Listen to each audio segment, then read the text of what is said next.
Series mod.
All right, so good morning, everybody. We're going to do a little bit of an overview of what we will be speaking about today.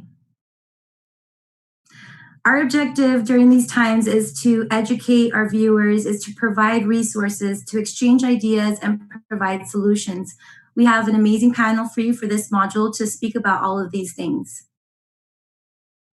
Today, giving our legal update will be Brian Sahagan. He's a partner at Sahagan Law. We will have our chamber and partner highlight, which is Silvia Duarte. She is the president of the Antelope Valley Hispanic Chamber of Commerce. We have our business owner highlight. We have Miss Tammy Martin Riles, our vegan princess, plant-based and health enthusiast, and she is also the president of the IE Black Chamber of Commerce. At the end, we are going to be speaking about current events. Mr. Will Brown, retirement and annuity specialist, part of Wanico Biz Solutions, will be helping me with the roundtable. And so to start this off, I'm going to pass it off to Mr. Sahagan to talk about our legal updates. Good morning, or good afternoon now. Brian Sahagan from Sahagan Law. I just want to talk about a few updates. I believe there's another slide. If you could flip that slide for me. Thank you. So right now, we have some interesting times. Your business might be concerned about your business. You might be concerned about what's going on with the current state of affairs. Like I said, previous times, our firm supports the Black Lives Matter movement, but there are some issues right now that are coming up that have to do with our business. So the first one I want to discuss is defense of our business. I've heard a lot of business owners tell me that they intend to defend their business, or they intend to shoot somebody who comes in, or take some kind of action to protect their business and to protect their business property. I want to talk a little bit about that just so you understand what's involved in that. So you have the right to defend your business and your property under California law. However, that is a reasonable standard. So what a court will look at later on in determining in any sort of a criminal proceeding, because remember, this could be a criminal. If you shoot somebody and they die, you could be charged with murder, or you could be charged with a whole slew of other crimes. You can also be sued civilly. So what will be looked at is whether or not you acted reasonably under the circumstance. So if somebody comes in with a gun and you defend with a gun, you're probably okay. If somebody just comes into your business and you shoot them, that may not be reasonable. And it's all going to be for a jury, a panel of 12 to make a decision on. So probably the best thing is to not defend your business, definitely not take some sort of lethal action in order to protect your business necessarily. What we would recommend you doing instead is looking at your insurance. So look at your insurance and see if it covers issues like protests and riots and the extent to which it covers those things. Also, use your phone. Take your phone at this time, go through your inventory, take photos of everything you have, take videos of items, your assets, your inventory, everything that you have, so that in the event something does happen to your business or burns down, and this goes hand in hand, whether or not there's something going on in the world or not. If your business catches fire, you need to be able to prove what you did and didn't have. So use your phone, take videos, take inventories of everything that you do have in the event something happens to your business, and then submit those claims. Just a couple other legal updates going on. The governor just signed a new executive order. November 3rd, the election will be by mail, and there will also be some polling places open. It's about one polling place for 10,000 people. So there will be some polling places. They're still looking at whether or not there's going to be polling or it's just going to be straight by mail. So keep up to date on that. There's also some issues right now. We've got SB 939, which seeks to put a moratorium on evictions for commercial as well as residential tenants. That is still currently sitting in the Senate, and it is going for a hearing on the 9th, I believe it is. So stay tuned, and hopefully we'll have something to give you on that. And then reopening procedures. So almost every county in Southern California now has entered into phase 2.5, or extended phase 2, as they call it, where restaurants are reopening, other areas are reopening. Los Angeles County and the city of Los Angeles just joined into that about a week ago. Almost every city and county has some sort of guidelines in the event you want to reopen. So if you're operating in the county of Riverside, there are guidelines that you have to follow before you are allowed to reopen your business. You have to have a written plan that defines how you're going to protect people. And everything's available on the county websites. In LA, they have issued something. So the city, Mayor Garcetti, has issued a sort of guidelines to follow for that sort of thing, but it's a little bit iffy. And in the event your city has nothing, you can always follow the guidelines set forth by California and OSHA. And those tell you everything you have to do, including how many people can be in, whether or not you have to take temperatures, and then safety precautions and best practices going forward for how you can operate your business. Also check certain things. Some of the cities and counties now are adopting rules where you can take over some of the sidewalks and parking lot areas. So in the event you're opening up your business right now after COVID, take a look at what's really going on. And if you have any questions, feel free to call me. You call me, my phone number is 951-682-4525, and I'd be happy to look up whatever requirements specifically affect your business, depending on what city and county you're in. But just take a look at those things. You can still operate your business. Businesses are starting to reopen now, with the exception of personal services, sorts of industries like your hair, or so your hair is open, your nails, things of that nature. So if you have any questions, feel free to contact our office. Thank you so much, Brian. And I think that our viewers are excited that we're moving on to phase 2.5. And thank you for talking about the reopening procedures, because we want our business owners and our viewers to reopen, but make sure that you're reopening correctly, that you're following all the policies that the city and the county have put forward, and then making sure that your employees and then your patrons are also safe as well. So I really appreciate that, Brian. Thank you so much for this update. And for our viewers, during this whole time, there is a question and answer box. You can ask any of our panelists questions, and we will make sure to get to them, whether it's during the presentation or towards the end. And then, Brian, I'm only going to ask that you add your number to the chat so that everybody has it, and also your website for your law firm. Absolutely, will do. Perfect. Thank you so much, Brian. Thank you. And next, we are going to be recognizing our featured chamber and partner. Unfortunately, Sylvia was not able to join us. However, we do want to give our Antelope Valley Hispanic Chamber of Commerce a shout out for everything that they're doing. Please visit their website at www.avhispanicchamber.org.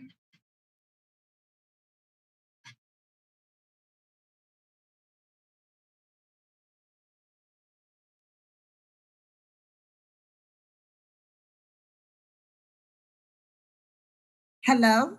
Okay, I think I'm up next. I see you, Carmen. I think you might have frozen a little bit. And I am going to be talking today. So I am the president of the Black Chamber of Commerce Inland Empire, and I also have a business called Get Raw with Tammy. And today, and you can see on the screen my information, my website, all the different social media outlets how you can reach me. Also, one that's not on there is LinkedIn. So it is Get Raw with Tammy on LinkedIn, Facebook, all of those. So today, what I wanted to talk about, Carmi, are you good? I can keep going? Yes, please, Tammy. Sorry, I was having some technical difficulties. But we work it out. We work it out. Me too. So just to tell you a little bit about my business, Get Raw with Tammy. Get Raw with Tammy is a plant-based business that educates, inspires, and its mission is to change the lives of how we live and how we look at food, and to pretty much prolong our life. So that's what it is. That means no thrills, no frills, but with no pills, no prescriptions, just all natural. And just this is a great time in the business, and my business is growing since COVID-19 because people are scared. And like I said, I'm in the business of changing lives and how we live. So with Get Raw with Tammy, basically it is to educate you about food. A lot of people say, well, how are you going to educate me about food? It is to get us to look at food in a different way. Food is what we call an addiction. That means everything that you put in your mouth is a chemical, but what kind of chemical is it? And when I say chemical, we look at food like hamburgers, different things, and it is, your body breaks them down to get the chemicals it needs, the carbohydrates, the protein, the fat, and those come in the form of compounds, chemistry. So, and we take a look at, I help you to take a look at those compounds and those elements, what you're putting in your mouth. And what it comes out to be is, are we going more towards an alkaline body, or are we going more towards an acidic body? And so I am here to just bring love and joy and helping us to get to that alkaline body. And that's the body we're supposed to have. That means that everything that we put into our mouth that's designed in the world comes from the earth, and it comes from the wild, meaning that untampered by man. And so getting back to that and keeping our bodies alkaline doesn't mean that you're eating a food that is specifically acidic or alkaline, but meaning to your body. How is it processed inside of your body? And so if we're eating more foods that are acidic produced, that means we're making our bodies more susceptible to diseases and disorders, and thereby breaking our system down. And if during a time like this, where we need to have our immune systems need to be high and they need to stay high, this is the perfect time, to basically get raw with Tammy, because we want to be able to fight off anything and everything, whether it's COVID-19, whether it's something else, whether it's cancer, no matter what it is. Because here's the fact, cancer, all of these, diabetes, none of that survives in an alkaline, natural body. So again, I am here to not only show but to definitely motivate people that it's not about a diet. It is about a lifestyle, and it's about you enjoying your life, getting back to the real basics. And let me just give you an example before I let you go. Right now, I mean, if I was to come to you and I say, well, what's in your food? Could you tell me what's in your food? But if I came to you with a document and I said, hey, I needed you to sign this and sign this, we would research, we would educate ourselves, we would make sure that we're making very great decisions. And so basically the world that we live into now and our system of how, our federal government has set up our system, we trust the system. We don't read labels. And if you turn around and read a label, and if you don't identify the names, it's probably because you're probably not supposed to put it in your mouth. And the things that you're supposed to put in your mouth are what's naturally formed from the earth. So again, my job is to basically come to you. Get Raw with Tammy is a movement, it's a lifestyle. So if you want me to speak at your groups, if you have an organization that's geared towards help, that is what my job is to come in and not only educate, but get people on the right track. If you need to contact me and talk to me about it, all of my information is there. I'm giving you my cell phone number. I don't mind getting my cell phone number out, because why? I'm all about spreading the love and the joy. So my number is 714-292-0205. And I'm always here for you. If I don't answer, please text. But again, I'm here to help. I'm Get Raw with Tammy, and I'm here to change your life. Thank you, Carmen. Thank you so much, Tammy, as always. And just so our viewers know, you actually helped me with drinking more tea now instead of coffee. You've taught me that herbal, yes, non-caffeinated coffee with agave and honey. And also, I know that as president of the Black Chamber of Commerce IE, there's a mixer coming up. Would you like to tell the viewers about that? Yes, we have a mixer. Lord help me. It's roughly about 2 weeks. We have them on Monday. Is that about 2 weeks? Yes. It's roughly about 2 weeks from now that we're going to be doing kind of an extenuation of what we're doing here.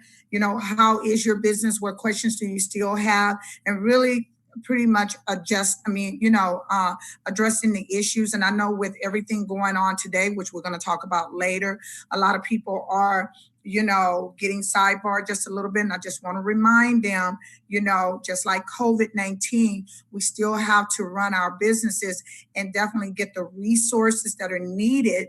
And that's why, with the partnership that we have here and the importance of joining a chamber is to help you stay in the work.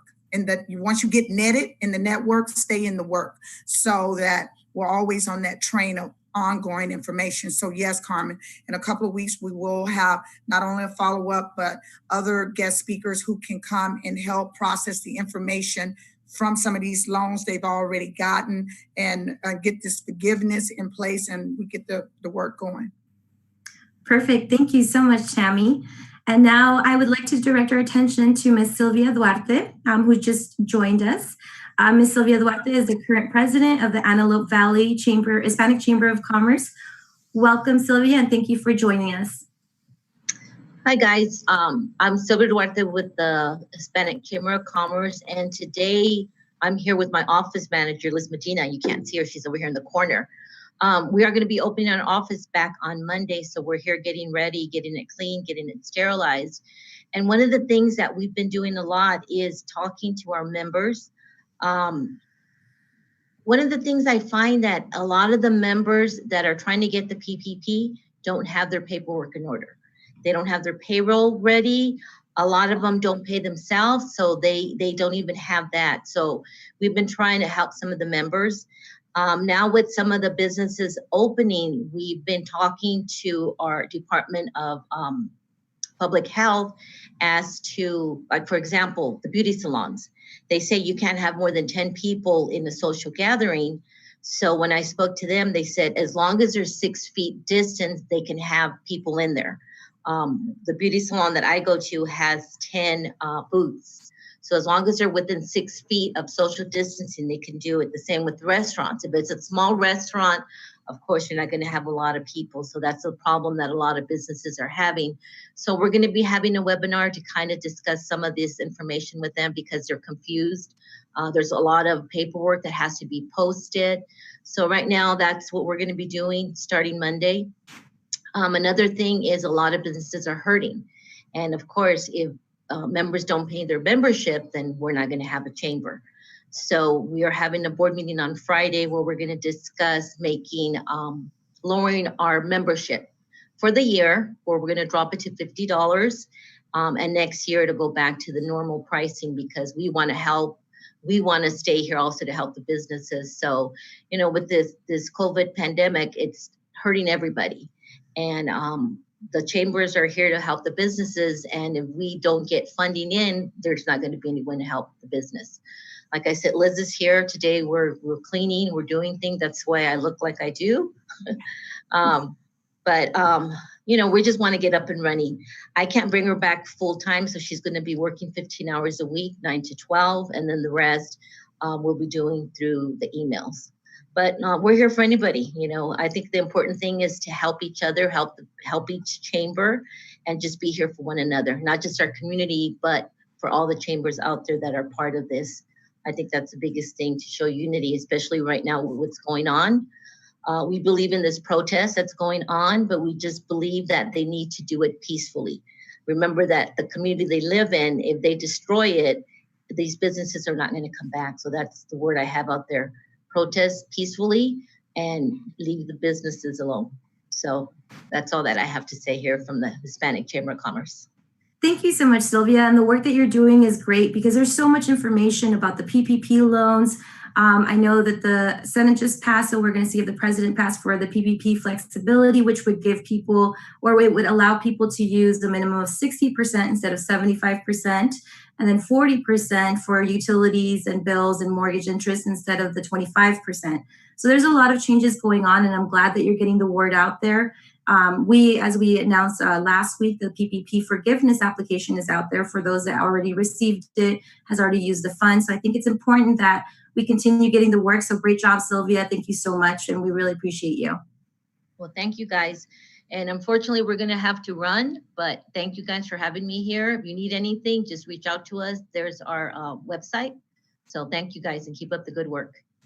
Perfect. Thank you so much, Sylvia. Thank you. So next up, we are going to be thanking our chambers and partners. This webinar would not be possible without the attendees, with everybody that's participating, with all the information that we're getting. We would like to thank the California Hispanic Chamber of Commerce, the Pomona Chamber of Commerce, the Inland Empire Regional Chamber of Commerce, the GRHCC, that I'm the chair of, the BCCIE, that is Tammy's chamber, World's Best Connectors, the High Desert Hispanic Chamber of Commerce, Inland Empire Business Journal, Alliance of Multicultural Entrepreneurs, and Latino Tax Pro. So thank you, everybody. This wouldn't be possible without all the chambers and our partners that have been helping put these webinars together. And as many of our panelists have spoken, there's many things that have been happening the last few weeks. So we're going to take this opportunity to do current events roundtable. We know that a lot of people have different feelings. There is anger, there is sadness. We need to talk about it. So not just talking about how to succeed in your business and just on a personal life, but we need to talk about a society, how we can change things and make a difference. So at this time, I'm going to welcome Mr. William Brown. He is a retirement annuity specialist, and he's an affiliate partner. Welcome, Will. Thank you so much for joining us. Hey, thank you so much. Can you hear me? Yes. Okay, outstanding. Boy, oh boy, oh boy, what's going on? It sounds like an old Marvin Gaye song, doesn't it? The world's been confused lately by gaslighting, all right? If you don't know what that means somebody's just blowing it up and lying to your face, right? Smoke and mirrors, misinformation, which has caused chaos and confusion. You know how it is. If you're confused about something, you really don't know what to do, right? You really don't know what to do. And recent weeks have shown us that and highlighted what's been going on back centuries. In current events, I know we want to talk about current events, but are they current? Uh, they really, current events are historical in nature. We can go back centuries. Some of the same things have been going on, and it's unfortunate that it takes someone to die in order for us to realize in front of our eyes. So can you imagine what would happen? Would the response be the same? I'm asking all of you, would the response be the same if we had not seen that video? If we had not seen that, if we had not seen that murder, right, live on TV. And then the real problem that I'm having is that from the administration on down and the pro whatever, they want to say, oh, well, it was a bounce check, or and that's the first thing I heard. It was a counterfeit bill. I heard that also. It was this, that, and the other. And what difference does that make? What really, if this person had, Mr. Floyd, if he had committed a crime, what are you supposed to do? You're supposed to arrest him, take him down and book him, and then there's a trial.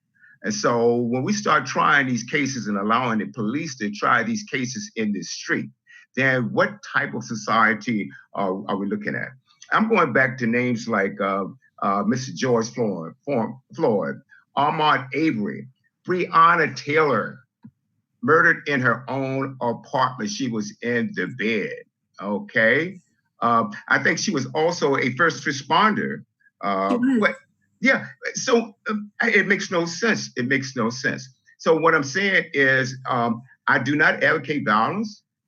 I think protests are good and also necessary. And I do agree with the previous speaker that we need to conduct ourselves on how we protest. But do not be dismayed and do not be confused that protesters aren't all equal, all right? Meaning that you have elements, and there is proof that there are elements out here that come in just to start trouble.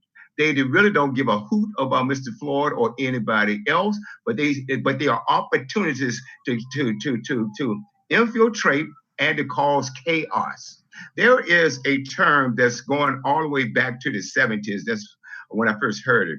And that word is provocateur.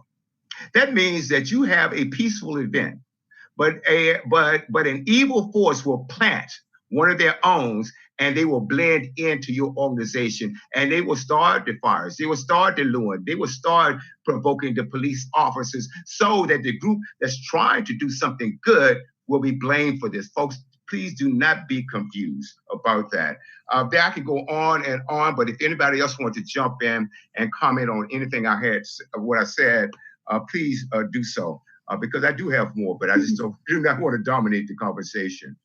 Yeah, of course, Will. And I think that it's important to talk about, okay, what if you're not comfortable because of COVID going out to protest? What if you want to peacefully protest, but you don't feel comfortable? There's other ways that we can get our voice heard, correct? Like such as voting. We can make a difference by making sure that our voices are heard, that when we see injustice, that we complain about it, that we talk about it, and that you're right. If the video wouldn't have been worldwide, I mean, there's protesters in other countries. It's not just the United States. That's right. It's big. So we need to make sure that as individuals, we hold ourselves accountable when we see that injustice and that we do something about it, that we speak up. Tammy, can you talk a little bit about the importance of voting and the importance about speaking up and making sure our voices are heard? Well, let me just say this, okay?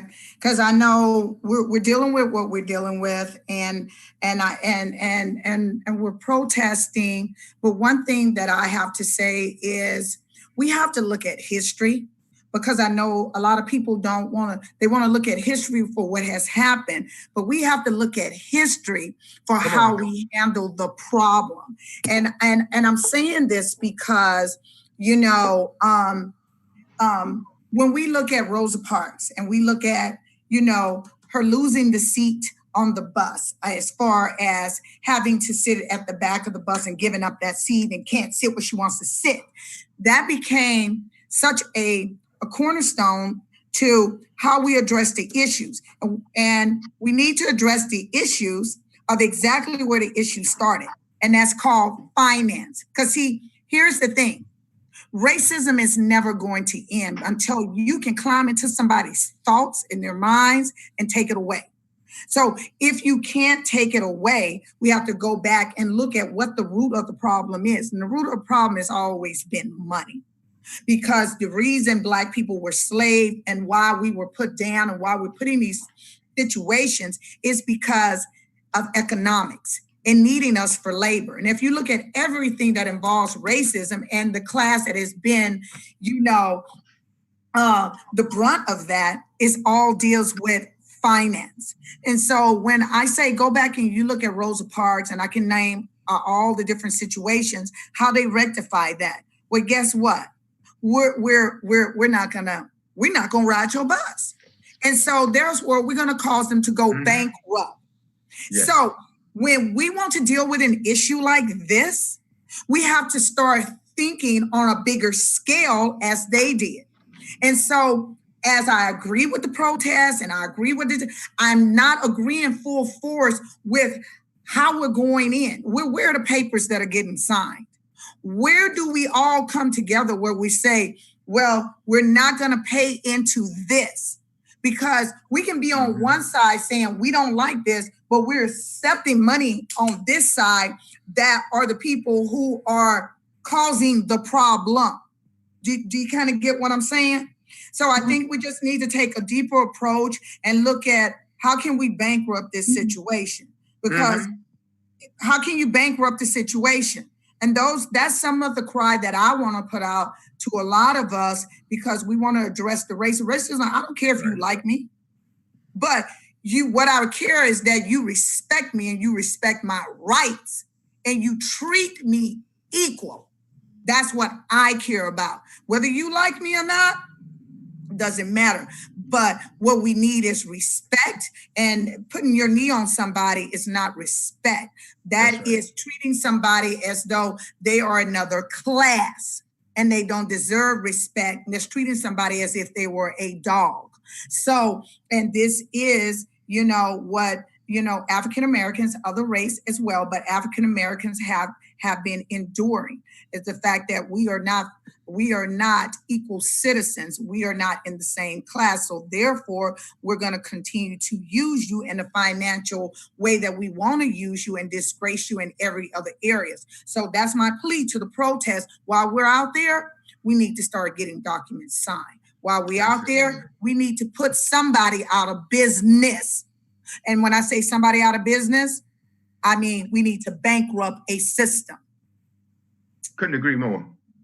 Could not agree more. I agree with that. And I'll tell you what we do not do as much as we should. And shop where you want, do what you want, but we need to start supporting our own businesses. If you track, and I agree with you, Tammy, that if you track where the dollar stays in certain neighborhoods versus how long the dollar stays in the Black and brown neighborhoods, there is a mass difference. Why should I continue to give you my money, and when I turn around, I get treated like a dog, but I'm going to still support you? That makes absolutely no sense at all. Again, you have to look at the system, and it has to be strong. They pay attention to a couple of things. And the number one thing that's paid attention to is the dollar bill. They pay attention to what's going on. If you bankrupt, like Tammy said, a system, or you break down a system, give me an example. There was an article came out that I saw today, and I forgot the rapper's name. I'll maybe pull it up in a little bit. But anyway, this was a rapper, okay, that went into the bank and withdrew $200,000 of his own money out of the bank to buy a car. All right. He says no big deal. He has plenty. He's a millionaire. So, but he wanted to buy a car. So what happened was, shortly after he left the bank, he was arrested. He was arrested because the bank manager called the cops on this man. And this was with Wells Fargo. Now, I have to ask you, he has his money in Wells Fargo. Someone had to, the bank will not just give you $200 in cash, $200,000 in cash. They won't give you $200 in cash without proper ID, proper credentials. But the bank manager decided to call the cops on this rapper. Why? Okay, I don't know anything. I don't know what happened to the bank manager, but should he still have a job? I certainly wouldn't bank. I don't bank at Wells Fargo, and I will never bank at Wells Fargo. And what is this all about? Now, look at the cops that showed up. They handcuffed and arrested this man for taking his own money out of the bank. You see? So it's almost like when it comes to certain cultures, and I'm just going to call it out, when it comes to Black and brown, they shoot first and ask questions later. This makes absolutely no sense at all. Now, a lot of people say, why do cops act this way against certain cultures? Then you have to understand what is the makeup of the police departments around the country. Now, I'm going to give you this. Let's say, for instance, if you have 90% of the police officers out here that are good, and you have 10% that are bad. Well, how many police officers or the police departments do you have around the country? You have thousands and thousands. How many are employed? Millions. And you take 10% out of a million, that's still 100,000. So the point that I'm getting at, then you have to go back to the history of why these things are happening. All right. What is the makeup of these police departments? People say training. Baloney. They were trained, but you have to look at who's in. The FBI has a report going back to the 60s, how the KKK and other right-wing organizations were infiltrating our police departments around the country. And you wonder why? Well, guess what? You give a Klansman a gun and an opportunity to kill somebody that he hates, and there are no repercussions. There you have it, you see. So I agree. Let's do things right way. That's why I love Dr. Martin Luther King. He got a lot of confidence because he did it right. He did it peacefully. And also, Tammy, he had a plan, didn't he? We have to have a plan. All right. You just can't go in there willy-nilly and say, okay, I want this, I want that. Okay. And most importantly, folks, vote. Yes. Vote. I made up my mind. My friends, if you don't vote this year, I'm going to put you on the acquaintance list, right? That's where I feel about it. And I can't tell you who to vote for, but if you vote red, then guess what? You on the X list. It's not, because there's no way in the world you could continue to vote for what's going on here. And you says, hey, William, hey, buddy. No, hell no. It is, excuse me, it's not going to happen on my watch. If you can tell, I'm a little fired up, and I'm going to continue this conversation. And rarely do I give my station a plug, but I want you guys to listen to me Sunday evening at 3 p.m. on the Boomerang Radio Show. Guillermo has the link. Guys, check it out. I get into this. I get fired up, and I mean it. So what can we do? We can talk about it. We can vote, and we can inspire, and also maybe make some constructive suggestions on how we can move forward. And Carmen, can I say one other thing? Yes, definitely. And Will, I just want to come to the back end of what you said and what Carmen said, about voting. When we say vote, I'm very sensitive about that word. And let me tell you why. Because we can't just tell people to vote when they're not civically engaged, when they're not, when people don't have the interest to get involved, because, voting now has become an emotional thing instead of an educated thing. Because, we're out there and we're telling people to vote, but I can tell you, I can pull 20 people in a room and I can sit back and ask, how many of y'all, what's the name of your mayor? I have people who can't even answer simple. Who's on with who is your Congress? Who is your senator? And so when we cannot answer these questions and we're leading a protest about vote, I'm sorry, my logical mind kicks in and I'm thinking, That's like telling somebody to eat healthy and you're not giving them direction of what is even classified as healthy eating. And so we, and I want to know, even after all of this happens and all of the protests happens and while we're out there, I want to know the percentage should go up from the 13% who have voted at the last election should already be 30 to 40%. But let's see if those numbers go up. So that's why I'm very sensitive when we talk about terms like that, because I don't have a lot of people who are civically engaged or even care about voting, because the thing I get is it doesn't matter. No, it does matter when we prep people and we support people and we start recruiting people of who we want in office instead of waiting on people to come to us. And then we got to decide on the choice that was put before us. So I'm like ground floor. Who we going to put in office? Right. Are you fit? Can you handle the pressure? Do you even know what's going on? And so that's what I'm talking about.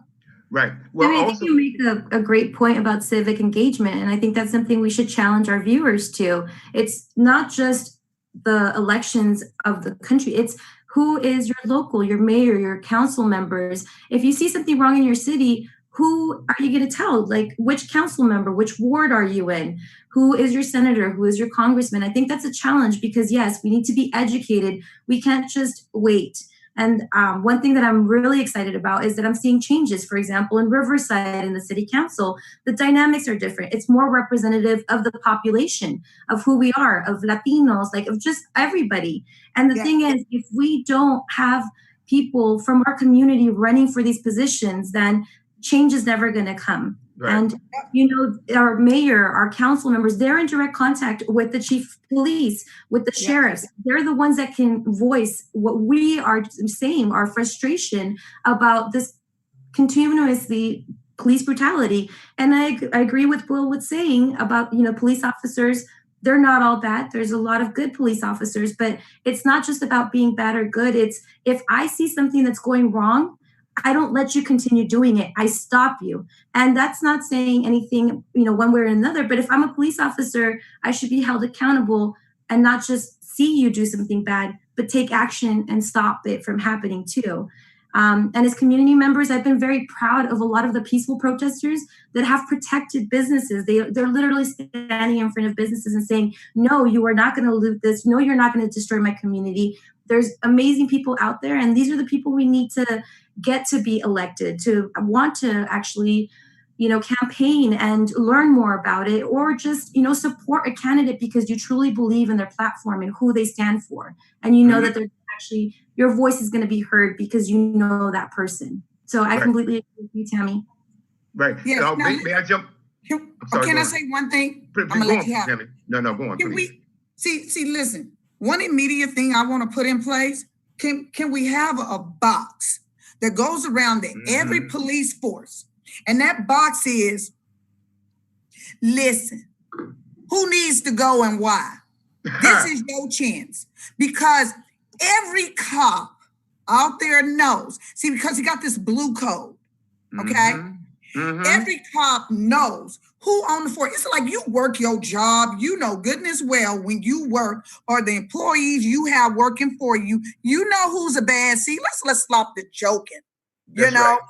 So you knew who you wrote up for excessive force. You know who's coming in and complaining. And the cops are out in the field. They know when they get out there, somebody who's acting a fool. Can we get a box? Can you just plug in and we go around and pick up that box and we find out who don't need to be on your force. Tell the truth. Tell the truth. Right there, we can eliminate a whole lot of mess. That's simple. That don't cost a dime. Not a dime. It don't cost time. So we running around here playing this little cat and mouse game. Put in. And I bet you get a whole big box full of a bunch of stuff that we can now deal with. That's right. But are they going to let that happen? Nah, they're going to let that happen because we don't want to open up no can of worms. And then they don't have to, I bet you. Because see, I talk to people. I know people that say, They shouldn't have been there. Well, if you knew it, why you say nothing? Because I'm Mhm. quite sure they're afraid of losing their job. It's the blue code. But Mhm. take the code off and put a box up. Just put your Mhm. little note in the box. Well, hopefully this time that little code will get all four of these officers, Minnesota, arrested. Not only arrested but convicted and sent to prison. And you're Yeah. right. They know who are the bad apples on the force, but the good ones or the so-called good ones thinks, well, my hands are clean. I didn't do anything. All right, it's him. But see, if any bad seed in any is reflective of the entire body, any entire body. If you got cancer in one part of your body, Tammy, it will spread, won't it? All right. And also, if you think about that, these guys are complicit. And in my opinion, I think that they are just as guilty as the guy who had his knee in Mr. Floyd's neck. All of them. But now they're coming up with a new defense. Oh, these guys are rookies. And what were they supposed to do? The senior officer is the one that was choking the man to death. Well, we're only rookies. What are we supposed to do? There is no excuse for this at all. I agree 1000%. You know who the bad apples are. They turn them in. And that's one of the reasons, or probably the best way to get rid of this cancer that's in our police system. And I'm sorry. And as far as voting is concerned, I just want to hitchhike on what you and Tam were saying, Carmen, and that is not only vote, but do a little research. You got Google these days. Find out the person that you want to or thinking about voting for. What is their voting record? What is their voting record? Now, I know that that's going to take a little work, maybe, but Google is easy, folks. Find out. You're not going to buy anything if you don't know what it is, but I guess we do sometimes. We don't look at the labels sometimes, do we? We don't look at the ingredients on the food, do we? Not all the time. You see? Yeah, Tammy's, she's shaking her head. Go on. And I think it's important that we talk about these issues. I think that it's important that we have platforms to have differences of opinions or coming from different places. Knowledge is power. So even if I don't agree with someone, I can always appreciate somebody's opinion as long as you're coming and talking to me in the correct way. That's how we talk. Like, we need to be able to have dialogues. We need to have a voice at the table that's making the decisions that affect our community. We need to do that. And in order for us to do that, we need to be able to voice our opinions. So I think this is really important. I'm so glad that we did this in this platform. And to all our viewers, whether or not you have a platform like this, talk amongst your friends, talk amongst your coworkers, whatever it may be. We need to continue talking about this. This is not something that's going to stop today. This is something that's been going on for years, hundreds of years, and things are not going to change until we take action and we do something about it. So my challenge to everybody is, please take some action, do more civic engagement, like Tammy was saying, like Will was saying, get more involved. We appreciate everyone, and we know that this is how to continue your business during COVID, but this is something that's important in our community, in our country, in the world. So we thought that it was important to talk about this today. Do any of the panelists have anything else that they would like to add? Yes, I'm reading something from Kathy McIntyre, and she was saying 88% of all House/Senate seats are up for election. Tammy is right. Then she goes on to say that Golden State Killer was a cop when he was doing all of those crimes. So, folks, yep, not all cops are bad. There's no all good people in any race. And they're not all bad people in any particular race. We need to wake up, because to me, I think diversity is beautiful. We can learn from anyone. That's why if you ever travel, you learn something. It's an education in itself. If you sit down and communicate with people that do not communicate, we talk at each other, and yell and scream, and nothing gets done. But do your research, do your homework. All right. Find out what's in it or who has what to say. Anybody can say anything. We've known, the country was sold a bill of goods about 4 years ago. And you see what you got.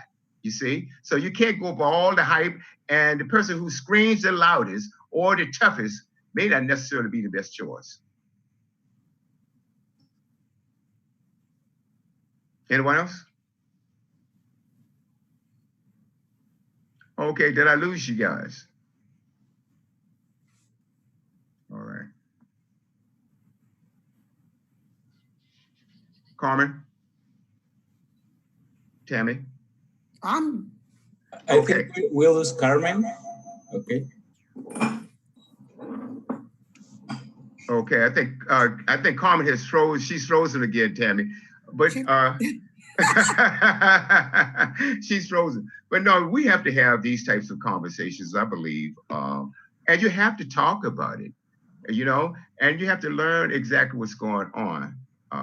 You know, there are people of any of all. Oh, one other thing, and do not be baffled by so-called religious people. Just because someone pretends to be a bishop or preacher, evangelical or whatever, it doesn't mean that they are really spiritual, believing, good people.